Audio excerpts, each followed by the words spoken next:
Good morning, good afternoon, good evening. Whenever you discover this incredible dialogue with the panel of the new Untouchables, we are recording this on Friday, August 22nd, 2025. And we are joined by, to my left, the most Donald Trump's most feared and hated journalist that he's never sued before, the one and only David K. Johnson. To my immediate right is the Rubina Chair of Law, Science, and Technology at the University of Minnesota, and so much more. To my lower left on my screen is Paul Peltier, the former Department of Justice high-level prosecutor of white-collar crime and in private practice, and also adjunct professor at George. I was about to say George Washington. George Washington, pardon me, George Washington. I was about to say Georgetown. My apologies. George Washington University. And of course, to my lower right, William K. Black, of course, criminologist, Skip it economist, this week. attorney, and just all around incredible good person that is helping us understand everything that we're looking at. Now, obviously, things are coming at us fast and furious, considering the FBI just raided John Bolton's house in the effort of this mammoth, I guess, retribution that's underway. But I do have to have a caveat, considering all of the horrible things happening in the world and in our country. It turns out that Yankee fans, I'm sure to your chagrin, Paul, stayed up all night to get a George Costanza bobblehead. So that's a particularly important sidebar. But on that Well, note, what's more important, obviously, is that the Red Sox won. Uh, so on that note, and because he's short of time, I want to start with just some orientation, David K. Because obviously I could tee you up, but I think your mind is already in a lot of important places. Why don't you talk us through your priorities of where we are? Well, what you're seeing is Donald Trump confident that he has largely consolidated his dictatorship. He, after all, controls the Justice Department through the utterly corrupt Pam Bondi. He has made it clear to the Internal Revenue Service that they are to take care of his friends and that they've been stripped of the capacity to do the work that really matters for people who aren't on our almost totally automated withholding system for taxes. And in other parts of the government, they have removed people who are not getting on board with the pro-crime, pro-pollution, pro-cancer and other diseases Trump administration. The most troubling aspect right now is this militarization of policing, sending National Guard troops, and Trump has said maybe active duty troops into Washington, D.C., over an alleged crime problem when crime is at the lowest level in 3 decades. If you look at crime back to the 1920s, we're a far less violent society, far less criminal society, at least on a blue collar level, than we were back then. And what they're doing is intimidating people. And that's the point. The point here is don't you dare challenge or question us. We will punish you. So the raid on the home of John Bolton, who, whether you like his view of world affairs or not, everyone understands is a serious, serious student of geodiplomacy.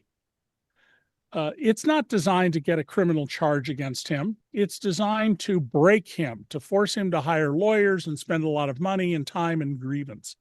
And they're just getting started on that. They're going to use, I'm sure, IRS audits to go after enemies of the Trump dictatorship. And it's important that people not be cowed. Everybody's not going to have the courage to stand up. But to those people who don't have that amount of courage, then stand behind. Stand behind literally, stand behind by making donations, but stand behind by talking to other people. But stand up for your democracy. More than 1 million people died for this country. So, I'm too busy, or I don't want to get involved in politics. That's a shameful response to these things. And they're going to move faster and faster in this effort to make sure that the dictator is bowed down to. As Trump said, I want people to come to attention for me like they do for dictator Kim in North Korea, who, executes people who fall asleep in his meetings or otherwise embarrass him. The second thing that's happening right now is that the early harvest from the fruits of Trumponomics are starting to come in, and they are very bitter indeed. First of all, you can go on the internet and you can see all sorts of photos and video of crops, lemons, squash, bell peppers, just rotting in the field because there's no people to pick them. Now, lots of them are getting picked, but there's a significant decline. The wholesale price of vegetables in July rose almost 40%. We haven't had a period in the past where they rose 10% or more in a single month. And food prices are going to get higher because so many people who do the work at dairy farms, at picking vegetables, at trimming fruit trees, they're being nabbed off the streets or they're afraid to go to work. And the economy depends on these folks. And so instead of doing what Reagan did, coming up with a thoughtful way to address this, it's just the minister of hate, Stephen Miller. That's his job. He is the United States minister of hate, is doing everything he can to get people who don't look like him out of the country. We know that they have removed from the country, you can't say deported, at least 70 American citizens. They have harassed American citizens who are at the border trying to re-enter the country. The Supreme Court says they have to let you into the country, but it doesn't mean they can't put you through a body cavity search and humiliate you and hold you for hours. I was hoping this weekend that my daughter-in-law, who lives in Canada, who's a Canadian citizen, would be coming to visit. It's not very far. We're about 150 miles from Ontario, west of Toronto. She won't come because at least 150 Canadians have been detained at the border. And instead of saying, we're not admitting you and telling you to turn your car around, or if you're on foot on one of the bridges, turn around, they're arresting these people and holding them in horrible conditions, flying them to Louisiana. Why? To intimidate them. All of this about intimidation. Well, the economic effects of that are terrible. Canadians are not coming here to visit. Relatives of mine who work in the casino industry in Vegas tell me that business appears to be off, at least the tip side of the business, by more than half. That lots and lots of hotel rooms are empty because people from other countries are not coming. Now, some places are doing well. Apparently, Disneyland's doing great at the moment. Disney World, in Florida. But tourism is down. The stock market is beginning to wobble. Job creation essentially ended 3 months ago. And this is what happened in the first Trump administration. Donald Trump actually underperformed on creation of jobs compared to Barack Obama once the Great Recession ended at the beginning of 2010. Obama did about 3% a month more jobs added. And it's going to get worse on the economic front. The federal workers who've been on paid leave, that's running out. Apparently about 300,000 people. Voluntary quits, that's where you quit your job because you know you can get a better one, you already have it. Those are in decline. And so things are going to get much worse. And when the Medicare cuts, the Medicaid cuts start, which will force Medicare cuts, don't be surprised if your health insurance goes up more than double what you're currently paying. It will certainly go up by significant double digits. Your hospital may close if you live in a rural area that has just one hospital. Hospices will close. Elder care places are going to close. And that's all part of the scheme. It doesn't matter that the country will be impoverished as long as Trump and his friends get richer. And Donald will be able to continue his gross and brazen violation of the Emoluments Clause. I was the first person to prove he was not a billionaire back in 1990, April of 1990, from his own documents that I got a hold of. He's never been a billionaire until now. He is unquestionably today a multi-billionaire because he's running an extortion racket. And he will continue to run that.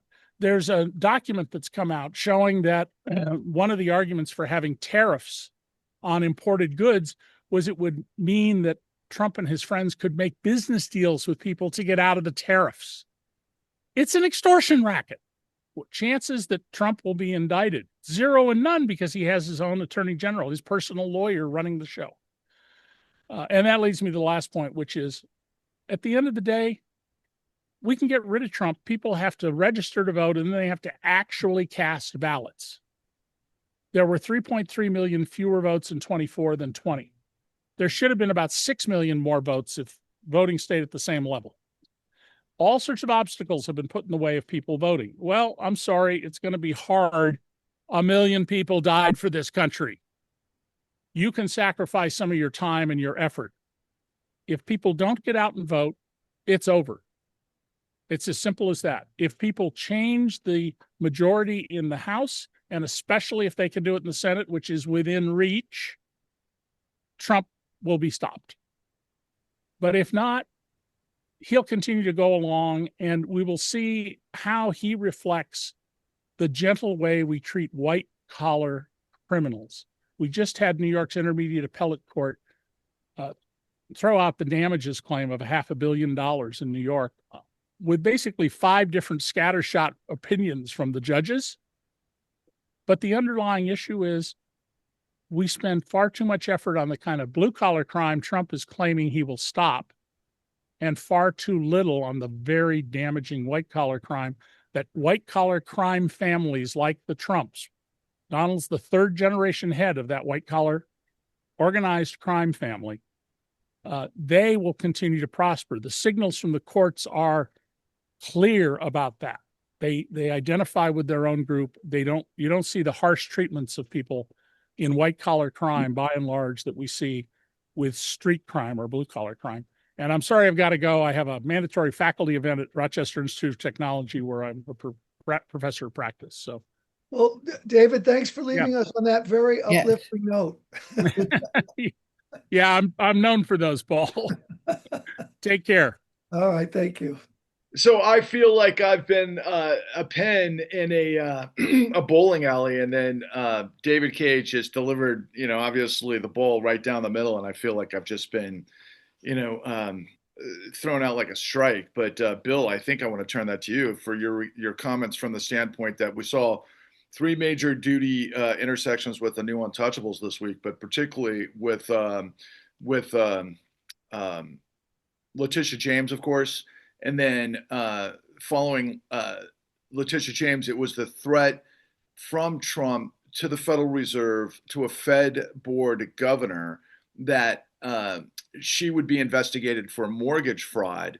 And that on top, of course, Adam Schiff being in the crosshairs, apparently, of mortgage fraud. But this coming from the kingpin, to stay within the analogy there of mortgage fraud. Bill, your thoughts along those lines?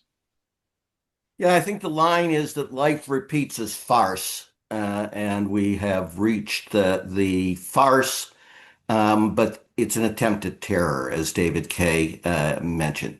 So let's start with the criminology part, right? Blue-collar crime was down considerably before Trump. White-collar crime has reached levels in the United States that we have never approached, even during the robber baron era. We now have the President of the United States leading the largest criminal operation in the world. And frankly, if he were better at it, so all the things David Kay has said are correct, but he's also a bumbling fool, all right? So any of us put in could have explained to him how to be not a multi-billionaire, but a trillionaire by now. He will stumble his way towards that, right? Yeah, because there are no guardrails. And indeed, this has reached a point that we haven't talked about in criminology until now. We typically talk about elite white-collar criminals and how they hide through seeming legitimacy. Trump has reached the stage where he wants the media to advertise for free for him that everything's for sale, and that there's a positive give us money and we will give you much, much, much more money. That's the positive. But the negative is don't give us money. God forbid, get in our way, and we will use the apparatus of the law to crush you. And that we want that to be brazen, that dual message to be brazen. And we don't want to spend money perpetrating it, right? We want the media to do it for us. So yes, the irony of ironies is threatening to use, in this case, completely bogus mortgage fraud charges in a situation where we had massive mortgage fraud by elites, none of whom not only were imprisoned, none of them were even prosecuted, with the exception of like two Bear Stearns fairly high guys during the entire great financial crisis. So, yes, they're going to come. They're bad at it right now. These are completely bogus mortgage fraud charges. But part of it is it doesn't have to be good. As David Kay was explaining, for most people, what this threatens to do is to bankrupt them. And that's plenty fine for Trump. He's already getting people to surrender in advance in most situations. And now we're going to expand it by saying, no, no, no, the stuff about being authoritarian, fascistic, no, no, that's me. Yeah, no, I'm all into that. And you can see that they put people in charge that enjoy it. These are these incredibly defective personality types that are consumed by hatred and love the idea of being able to use what was formerly known as the law with impunity to go after people. So they just revel in it. One of the things that people never understood was the United States didn't just have by far the best ability and track record of prosecuting elite white collar criminals, as bad as that track record has been in a number of situations. There's nothing in the world like it. But that wasn't the biggest thing. If you were within the Justice Department, and again, three of us were, it was the restraint that was the glory in many ways. You really didn't get prosecutors, hardly ever at the federal level, using the white collar criminal laws to try to extort. Right? That's remarkable around the world. It's a glory. Just as all those other things David Kay was explaining behind the scenes that had worked so well at the governmental level in the United States, Trump is willfully, in most cases, but in many cases ignorantly, destroying all those things where the government made things function well, but was in the background and people didn't see it. And now you have a wrecker in charge. Now, a lot of it's intentional, but a lot of it's stupid. He doesn't even understand what he's doing to the economy. So if I use my economics hat, I'll just summarize. David Kay is absolutely right. And of course, he only had a few minutes to explain. We could do many sessions on the ways in which Donald Trump is destroying the economy. But the third is one we mentioned in one of our earliest episodes and explained that tariffs historically in every country, in every era, have been heavily associated with corruption. If you slap tariffs on, or even threaten to slap tariffs on, then business people who want market power go, yeah, baby. And they push you and lobby you towards putting tariffs on their rivals. And they push you in terms of limiting tariffs, tacoing out on things that help them. And this is not just bad for the economy, it is profoundly bad for selection. We are self-selecting for the worst CEOs. At the same time, we're self-selecting for the worst government officials. At the same time, we're self-selecting for the worst prosecutors. And we're on, and just I'll add one other thing, just classic what a terrible government does, the creation of a new, essentially secret police force. I mean, it is part of the plan that these guys go around masked. It's not for operational reasons. It's stupid, in fact, because you don't know whether it's a mugging and tons of Americans have guns. So somebody's eventually going to shoot one of these ICE agents thinking that they're simply thugs attacking somebody, right? They want that anonymity. They want that complete lack of professionalism. As bad as U.S. police are frequently in the militarization and such, you don't in the academies have people consciously training them to be thugs and praising them for being thugs. Nowadays, all of those things are occurring.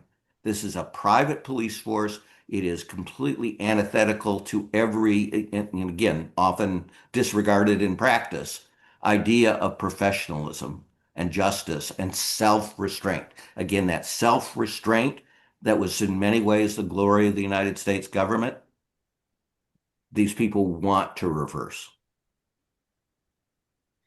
Paul, I started off with that sort of setup with Bill just commenting on how that led to the weaponization of this administration, especially through the racketeering lens of it all. But the nature of Letitia James, right? And yesterday the headline that said that they're going to, I guess it was the appeals court that in a split decision had decided to throw out the $450 million judgment.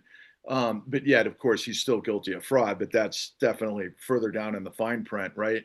But beyond that, there was this sort of declaration that a Fed board governor was in the crosshairs of mortgage fraud, as was, all of a sudden, California Senator Adam Schiff, which, of course, coming from Trump is incredible. But you're seeing all of this stuff play out. Where does your come from? Where's your priority in terms of what you're deconstructing, what you're seeing? Well, I'm still trying to pick myself up at the floor after David's presentation, first of all. So, first of all, everything David said, we've been saying on this program since the beginning, right? I am hopeful because two of the three areas he focused on are hopeful things. First of all, as it relates to the lawlessness of this enterprise the criminal enterprise that Trump's running now. I think we've been talking a lot about how to fix those things and whether we can fix those things. Then there's the second component, which we've been talking about as well, which is the economy. And it really looks like the effects of his mismanagement and stupidity is going to be the impetus to affect the third thing, which is voting, right? And I think David's right. And Bill's right. We don't vote. It's over. It's over.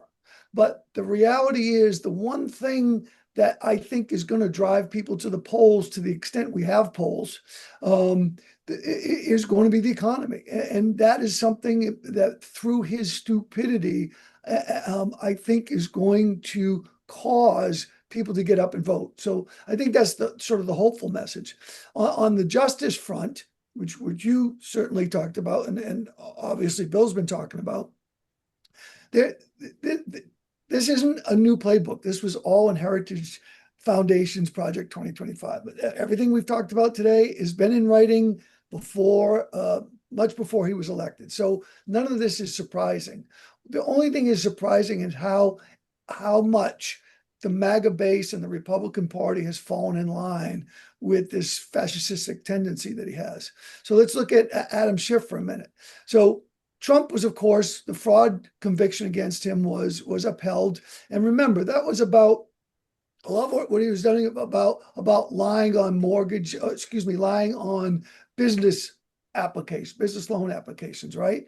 And he's been saying all along that's not a crime, that's not a crime, that's not a crime, because nobody suffered a loss. The reality is you don't need to suffer a loss to commit a fraud, first of all. But second of all, Adam Schiff, he's saying that he lied on his mortgage to get a 3% mortgage. Well, I have a 2.5% mortgage, and I didn't lie on anything. So he's either not a good liar, or this is all a bunch of nonsense, right? He lied to get a 3% mortgage, right? So the reality is, as we all know, he's using the law to, and I think Bill made this quote in one of the earlier episodes. I don't know who you quoted, Bill, but you said, to my enemies, everything, and to my friends, everything, and to my enemies, the law. Well, that's what's happening. That is what's happening here, right? And so everybody says, well, the judges are the courts will be the check on that. Well, he's found the sweet spot where the courts really can't be a check on it, right? The search warrant of John Bolton's house is sort of emblematic of that, right? For a search warrant, all you need is probable cause, and you can develop probable cause through hearsay testimony of a bunch of people. And it's, since Trump's first term, he's been arguing, and people have been saying that John Bolton took sensitive or secret information to write his book. So those are areas where the court system really can't have an impact, because the standard for issuance of the subpoena is really low enough that you wouldn't expect magistrates to be able to, if they're doing their job, to be able to stop it just because there's a political outcome to it. So I think this is an example of areas where you can have an impact, which is what he's doing to try and scare people, simply by doing searches, starting investigations. And he's found a bunch of people that lack integrity, that are willing to go down this route. I think one of the things that Bill has been saying is that what the Department of Justice stood for, and the FBI for many years, as inept as they may be or may have been, is they always had a foundational principle of integrity, and that showed its way in a lot of things, right? And that integrity is gone now. It is gone because there's no fundamental principle on which bears on integrity, and that goes for ICE and all that other stuff that we've been talking about as well. So I think that I guess what I struggle is how to deal with that component, how to fix that component of what's going on now, and I quite frankly don't know how to do it, because it is a sweet spot that despots and fascistic people can operate it in if they can get those agencies to go along. And it looks like he's been able to do that. So it does scare me. It does scare me, because there is a sweet spot that he can use, that there are no systemic brakes that can be put on that, as far as I see it. June, that's the first time we've heard Paul express any sort of fear. I mean, this guy's been fearless his entire career, obviously facing down the most criminal, you know, conspiracies on the entire planet. And one thing that he had mentioned that I want to kind of dovetail into this conversation, is the election, right? The polls, and we're seeing right now all of the things that are manifesting from Texas, that we've seen play out because of Gavin Newsom. But of course, what's happening in that corollary is Governor Newsom has been very effective at trolling Trump, which is so elementary in context, or just, schoolyard, shenanigans, right? As opposed to this really involved in diabolical grift of the machine through gerrymandering and all of the other elements, in addition to, well, I'll just leave it at that. I mean, when you pull back, I mean, it's just like they're always 10 steps ahead thanks to these technocrats that have been there, I don't know, for how long? Decades, right? Well, and now for the good news. Gerrymandering, hardly new. Look at Wisconsin. Um, Wisconsin is gerrymandered to death. The state legislature. North Carolina, same thing. Um, you had Republican governors come in not yesterday. We're talking about a decade ago, and impose their stamp. And there's some states, Michigan has been taken back. Why? Because you had some, basic citizens who got outraged, puts a proposition on the ballot, got it passed, and were able to take back the state. Wisconsin and North Carolina have been winning at the state level. Wisconsin is dicier, but they have not regained control of the legislature. So the good news, the polls. First of all, the MAGA base has been authoritarian since before Trump. I happen to have the misfortune of having watched any number of Republican primary debates. Who did the audience go for? The people who said about the folks who might be deprived of Obamacare, let them die. Okay? That's the MAGA base. What Trump has done is to consolidate a number of different groups who are the most authoritarian leaning in the country. Yeah. So what's the good news? How have Democrats responded? Democrats think it's about good government. It is dawning on them that it is about power. And you know the story I like to tell. What's the difference between Democrats and Republicans? Well, how many Republicans does it take to change a light bulb? Two, one to tell the other to do it. They're authoritarians and have been for decades. How many Democrats does it take to change a light bulb? Can't be done. One would have to rise above the other to reach the ceiling. When Bill went to Occupy Wall Street, he was invited. He went at his own expense. He showed up. They debated whether or not they were going to allow him to speak. Why? Because he would be an elite, elevated over some random person who showed up at the protest. That's changing. What Gavin Newsom is doing in California is long overdue. Democrats responded to rigging the election with good government, and see where that's gotten us. They are now at least thinking about power, and that's a shift. So the other piece, and I view this as good news in what David said, what will destroy MAGAism? And let me emphasize, we're not going to change anybody's mind in the roughly 1/3 of the country that has swallowed the Kool-Aid, that belongs to a cult, that achieves its primary identity from the identification with Trump, that is MAGA and proud of it. We're not going to change their minds. It is rallying the other people.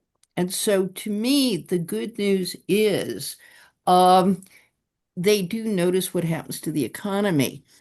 And I want to flag what else they're going to notice. The first, and again, where's Democratic messaging? Non-existent. There has been a war on rural America, led first and foremost by Mitch McConnell. What did Mitch McConnell do?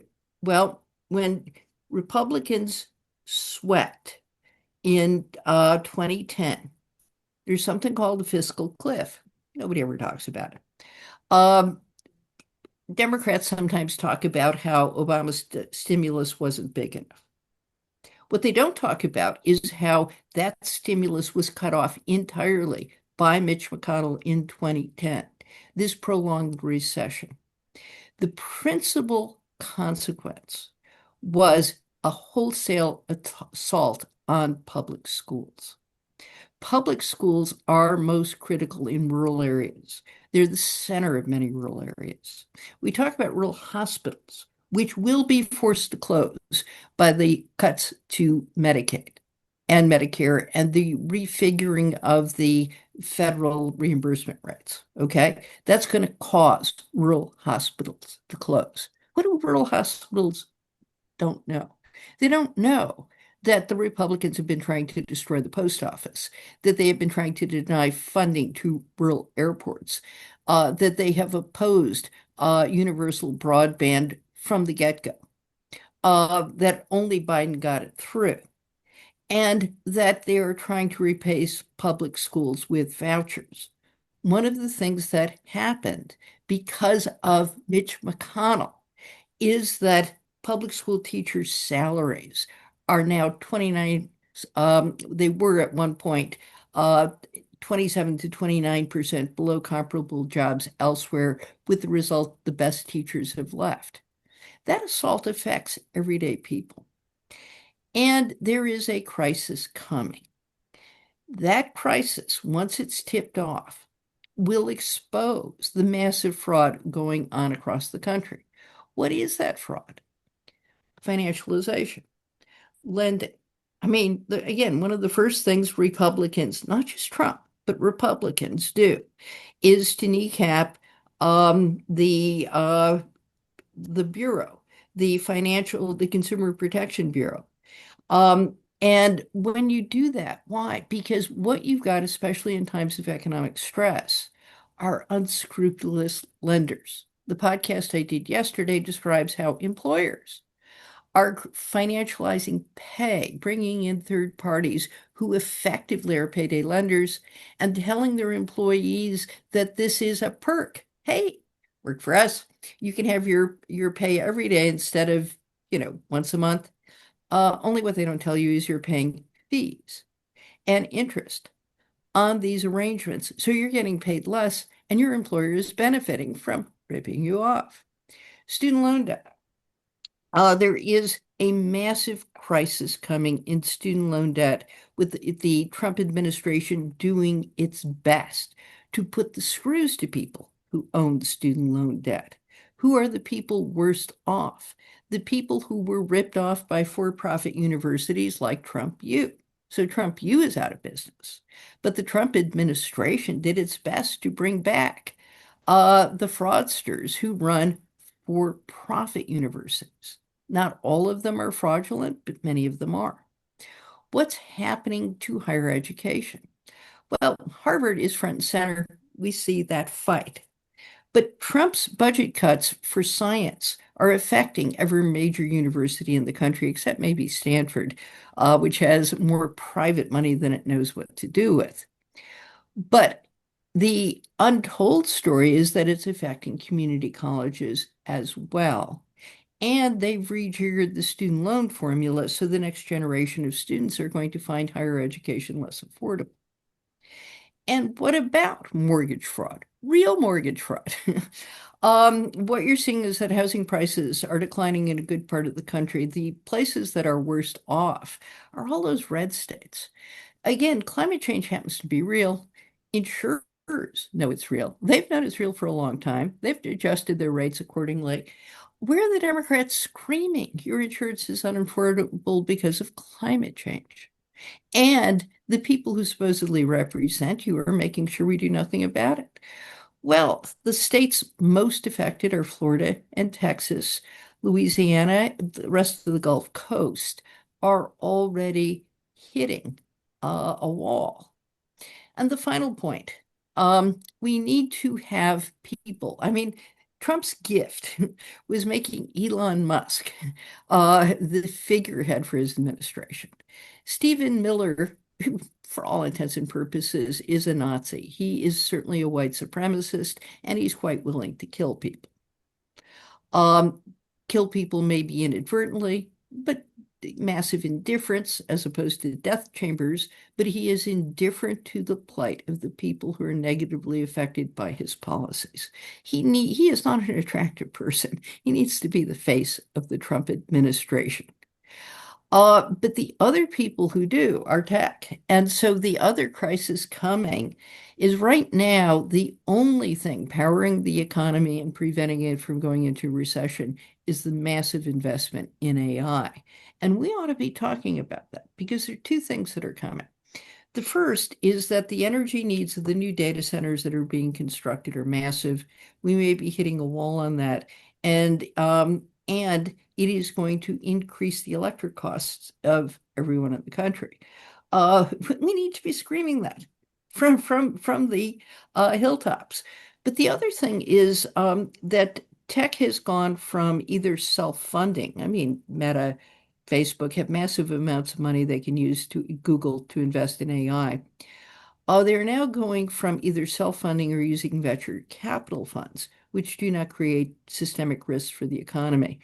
to borrowing from the kind of people who borrow from banks. So when I mean the kind of people, I mean, private equity, a variety of different kinds of institutional lenders. We know that the economy is teetering on the brink because of the tariffs. If it teeters a bit further, you then have the mortgage problems, the student loan debt, etc., kick in. And if you have this bubble in AI, and again, AI can be brilliantly successful as a technology. That's not the issue. The issue is whether the people borrowing massively to fund the investment get their payoff. If they don't, we now have the kind of thing where the entire economy begins to teeter. And if the entire economy goes south because of tariffs, all these points of vulnerability, student loan debt, um, credit card debt, mortgage debt, and tech debt now threaten systemically what takes place, and with the weakening US dollar, the ability of the US to manage a financial crisis with the idiots that Trump has in charge and no clout with the rest of the world are called into question. There could be a major crisis coming. And that's the point where the public wants to put people in jail.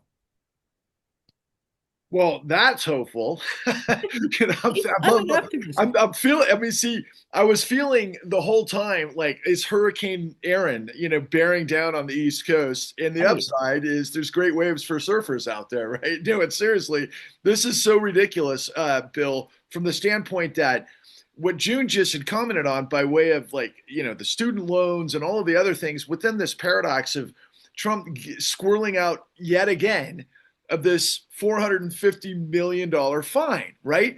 Everybody else is on the hook, right? But he isn't. And in the meantime, he's been able to strong arm the tall building law firms. He's been able to strong arm, the universities. He's using all of the weapons, weaponizing lawfare and all of those things that you had commented about before. But June, it ends up with what I think is the proclamation, particularly as it relates to what you have laid out many times before in the Restore program, even though that's a hopeful message.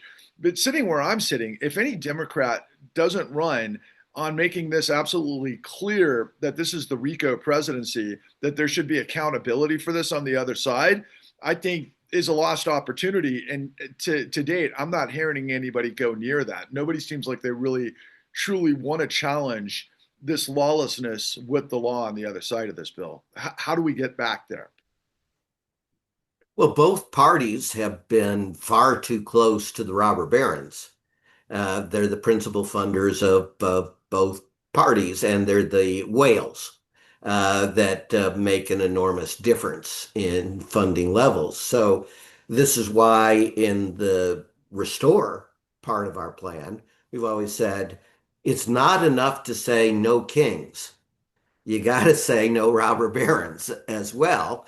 And so Newsom is a good example of this, right? He's long been very close to prominent Republicans, as you said, married them and such. Um, he has been very accommodating to Silicon Valley's worst characters, but he has shown in his recent trolling that he's also someone that is actually capable of pushing back. And of course, we're having this staggering collapse of the Democratic Party as we speak, right? Donations are off, memberships off, the leadership is held in complete contempt by Democrats. All those Democrats that remain, they also hate the leadership of the Democratic Party. And they're comically ineffective as resistance. I mean, where David was starting out, a million people, Americans have died to preserve this country. These folks, you know, uh, are comically bad. And they're comically bad in large part because they're not willing to say anything fundamental because they too are creatures of the robber barons. That's where they get their money. Where they want to make their appointees, right? When they create their own cabinet, if they become president, they want to fill it mostly with those kinds of folks. And as long as you do that, you're going to have a terrible situation. But let's just glory for a moment in the trolling, right? So, you know, you got to give Newsom props for this because it created the quintessential Fox News response. Like, you're governor, you have a high position. What are you doing this stuff? This is obviously insane. And you're going, yes, that's the That's the point, guys.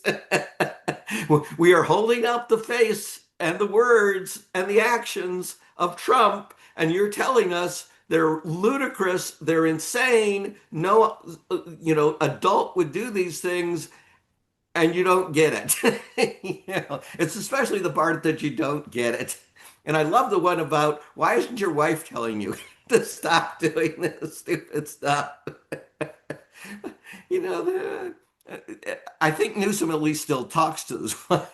I doubt that Trump does in these things. Okay, so we need to take on the robber barons. That is the restore plan. We need folks like Paul as Attorney General, or even better, as we've discussed, the DAG, the Deputy Attorney General, who actually runs the Justice Department. But what we have been saying has also had another component that's true, and it's important to remember this. And it is part of our fight program against this. They're very thin. As Paul has said, you can look at it both ways. It is terribly distressing that they could get anybody in the Justice Department to go along with this. But in many units, that's 12%. And it's going to take them considerable time to hire additional folks, to train additional folks. And it's going to be, we can only get folks who self-select knowing that they'll be viewed as sleaves. And so that's actually harder in this sphere than you might think. So we need to be suing every place there is a legitimate basis for suit. And the states need to be suing. And not in a combined 36, it's not 36, 18 AG. Bring individual suits in different courts. There's no federal programs branch left. The federal programs branch, as I said, June and I were units in. We are the principal thing that defends the constitutionality and statutory authority of government programs and actions. And over 70% of the federal programs branch attorneys have resigned. Over half the leadership has resigned. And that's a month-old figure. So it's probably considerably higher. And that doesn't mean the other 30% are complicit. They're just looking for jobs, type of things in many, many cases. So absolutely hammer them. Make the Trump administration show its ugly face. Make it take the mask off. That it's going to go after every critic. Because that is, with some people, going to hurt them. And again, it's on the margin. And it's the type of thing that can get, to Paul's point and to David Kay's point, voters actually out and voting. We need to expose this face. It is not yet at the point where we need to die for the country. And that's the point. Intervene before you need to die for the country to defend it. And the state AGs can do vastly more than they're doing. And they can recruit. We typically have very thin staffs for state AGs compared to the federal government. It's bizarre how thin the state AGs often are, but that's within their control. In most of these states where there's a Democratic AG, there's also a Democratic majority in the legislature, and most typically a Democratic governor. Staff up. You've got all these great people that have left who are experts in bringing these actions. You should be hiring scores of federal program branch attorneys. You should be hiring scores of what we call them AUSAs, assistant U.S. attorneys. These are the folks in the field in the Justice Department. And many of those AUSAs in the field are superb. This is not a thing where Washington has all the brains type of thing. It had some really excellent people like Paul, but there are many, well, every U.S. Attorney's Office had a significant number of very skilled trial lawyers. And some of them, well, we make jokes about the sovereign district of New York and such. But in truth, they have really good abilities. Hire them.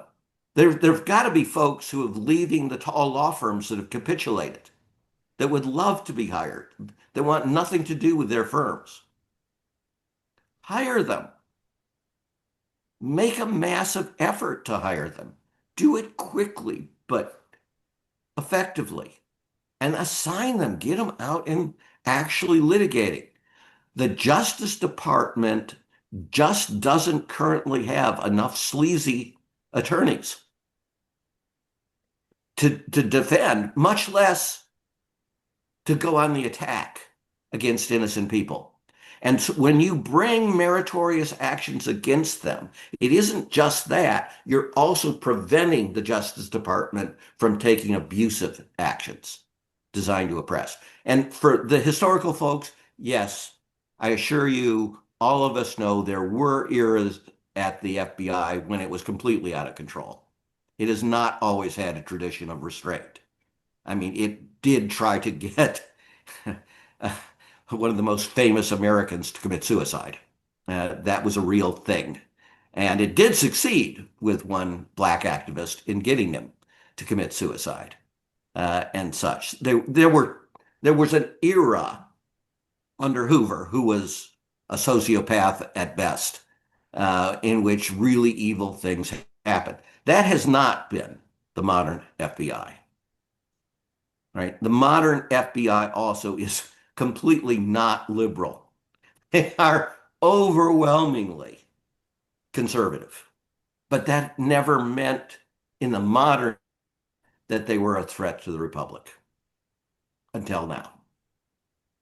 Well, it was an incredibly powerful, framing, and as well. And the thing that's standing out to me, and I hope everybody heard that, is it's not the point where you have to die just yet. We still have tools, especially in the legal arsenal, with the, maneuverings that Bill is, decrying for all of us to listen to. So let's spread this message far and wide. But I want to turn this finally to you, Paul, because I couldn't get this out of my head for the past several weeks, quite frankly, particularly as we're about, and I can't believe we're at the end of this dialogue. And I know your reaction probably is going to be like, yeah, thanks for throwing this at me with like just a couple of minutes left because I got to go to a meeting. But the long and the short of it is that we haven't even brought up Epstein today. And we know that the Trump administration is going to start, indicting, of course, all the high level Democrats and everything that parlays, not to mention, suggesting, like he has with everybody else, that the lie, deny, switch the blame, implicate scenario where everybody like Obama did the falsification of business records and so on and so forth. But here's the big thing for me, Paul, and all of this stuff's been coming down the pike recently, right? And you mentioned this about a month and a half ago when you first started talking about the big hedge fund that was a big Ponzi scheme involved with Epstein, and nobody knew where the billion went. That turns out, I think it's more than $1.5 billion. But what's happened in the last couple of weeks that has been revealed has been extraordinary, right? That not only was Epstein tied to, for example, the Bear Stearns scenario by way of the bailout because he had a liquid capital fund. But all of these things seem to converge with the lack of the suspicious activity reports that you were, of course, quoted and involved with as an expert when the ICIJ did its work several years ago. And all of this stuff seems to be coming to a head where recently a lot of people started asking, well, wait a second, from Putin and all of the other sorts of oligarchs around the world and whatever these billion-dollar capital flows were flowing through the likes of, the nature of liquid into the stuff that we saw with Bear Stearns, with Kayafi and Tannen and yada, yada, yada. Look, it's just so obvious to me that there's still so much more to this story that implicates, probably convicts, and connects, I would imagine, Putin, Trump, Deutsche Bank, Epstein, and that's the financial side of all the stuff that they're hiding and switching the blame. Can you just, from your perspective, just give me something that it's tangible that I can go, wow, thanks, Paul. Well, as it relates to the financial investigation of Epstein, that's just not going to happen during this administration. It really isn't. There's no, I don't see any stomach for it or any desire from these people to do it. The beauty, in my opinion, the beauty about Epstein, it will be the gift that will keep on giving. When I say that, what I mean is it's an albatross that's around Trump's neck that he's not going to be able to get rid of, because you cannot divorce yourself from the fact that his name is in the Epstein files thousands and thousands and thousands of times. And so as long as that continues to get out there, that I think the Democrats will be able to play in a way that's helpful, at least to the end result, which is to show just who Trump is and how corrupt he is. And that's it. I don't think from a legal perspective, anything that's going to happen. And by the way, the statute on most of this stuff has passed, right? Sex trafficking, of course, has no statute of limitations. That can go on forever. I don't think you're going to convict anyone with sex trafficking more than they already have. So I'd like to go back to your point, which you said earlier, is that these people, I think these people, Trump in particular, needs to be held accountable. Of course he does. But I think that I don't think that's what the electorate wants right now. I really think they're sick of that, right? And by the way, if you haven't noticed, Democrats aren't good at holding people accountable, right? Great financial crisis, zero. Trump's disruption of democracy on January 6th, zero, right? So the Democrats don't, and I think the electorate doesn't, I think they see that as lawfare, as long as it might be. I don't think, I think maybe there's a time for a Truth and Reconciliation Commission if the Democrats do get the presidential election in 2028. But I think what the Democrats are doing and what I think they need to focus on is the near term, which is the elections in November, right? And that's going to be a lot about the economy we discussed, but about corruption, not holding Trump accountable for necessarily anything, because you're not going to be able to hold Trump accountable until the next election. And again, as it relates to a presidential election, I think people are sick of it, right? They don't want putting ex-presidents in jail. They just don't want that. So what do? I think the next election is going to be about getting the Democrats elected, getting Jamie Raskin as head of the Judiciary Committee, and start holding hearings and holding them accountable in that way, right? And I think that that's going to be the next legal angle that you're going to be able to curb this administration. When Jamie Raskin chairs that committee, he can start dissembling what's really going on, exposing the corruption, exposing what the robber barons are doing, exposing this. And I think American people want that for sure. And once you open the American people's eyes to what's really going on inside this administration in a way that will grab headlines every day if you do it right, I think when you have the economy shitting the bed like it's sure to do and like it's doing already and showing cracks to do right now, and then exposing that level of corruption through hearings, I think that sets us up well for 2028, or the Democrats up well for 2028. And I think that that's where you're going to have we're going to have sort of the momentum to shift the electorate towards the other party, if you will, and get someone elected president. But I don't think a winning message is I'm going to hold Trump accountable in 2028. I don't think that's what it's going to be. But I think that the stars are lining up for all of that. Well, I appreciate everybody's incredible wisdom, insight, proactive sort of thought process on this whole thing. We're at the end of our time. And, I'm so grateful for everybody's participation. I will just say on a personal level that, it was interesting. I just had a one sentence comment the other day in social media that got more attention than probably anything that I've ever done. That's thick with all sorts of insights that I usually bring out of these dialogues. But I just simply said, I hate what's happening to our country. That just spread like wildfire. Just an open-ended comment. I hate what's happening to our country. So yeah, there's a lot of animosity out there, and hopefully we can steer, through these dialogues, everyone in the right direction. Please, everyone, please like, subscribe, and share. Check out everybody's description in the box below. If you have any questions, please let me know. Please check out thecon.tv. Please check out thenewuntouchables.com and thecleannewdeal.org. And until next time, on behalf of the New Untouchables, I'm Patrick Lovell. Good luck and good day. Take care, guys. Peace.